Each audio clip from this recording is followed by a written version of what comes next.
В России с прошлого года началось активное внедрение электронного документооборота. О том, что дадут цифровые трудовые книжки и как будет проходить их внедрение, расскажет мой коллега Дмитрий Тымыров, и ему слово. Василий, добрый день. Новый цифровой формат призван обеспечить постоянный и удобный доступ граждан к информации о своей трудовой деятельности, а работодателям к новым возможностям кадрового учета. Переход на электронные трудовые книжки является добровольным, позволяющим сохранить бумажный формат столько времени, сколько это необходимо. Исключением станут те граждане, кто устроится на работу впервые с 2021 года. У них все сведения о трудовой деятельности изначально будут вестись только в электронном виде без оформления бумажного носителя. Все граждане в течение 2020 года могут подать работодателю заявление в произвольной форме о сохранении бумажной трудовой книжки. В этом случае работодатель наряду с электронной книжкой продолжит вносить сведения о трудовой деятельности в бумажную версию. Граждане России, которые до конца 2020 года не обратятся к работодателю с заявлением о сохранении бумажной трудовой книжки, получат ее на руки. Сведения об их трудовой деятельности, начиная с 2021 года, будут формироваться только в цифровом формате. Доступ к электронным трудовым книжкам будет открыт для граждан в личном кабинете на сайте Пенсионного фонда России через портал госуслуг, а также посредством соответствующего приложения для смартфона.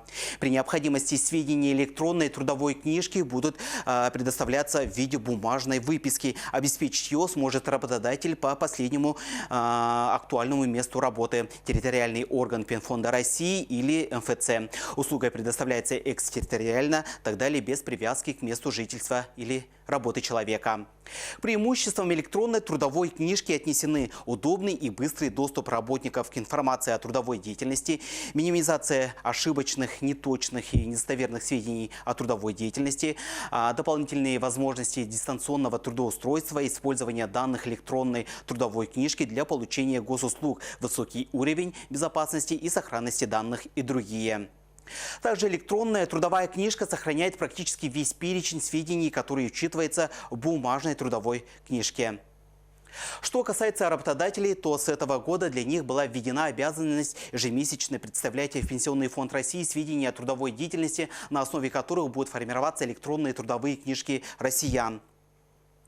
В связи с введением электронных трудовых книжек работодателям надлежит письменно проинформировать работников о соответствующих изменениях в трудовом законодательстве и в праве работников сохранить бумажную трудовую книжку. При необходимости работодателям также предстоит провести работу по изменению локальных нормативных актов, регламентирующих деятельность организации, внести изменения в соглашения и коллективные договоры.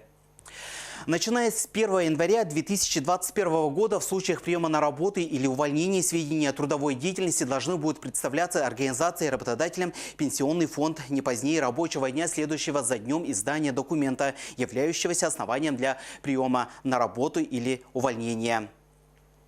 На сегодня на официальном сайте Пенсионного фонда России можно посмотреть проекты документов для работодателей, что может помочь при работе с электронной трудовой книжкой.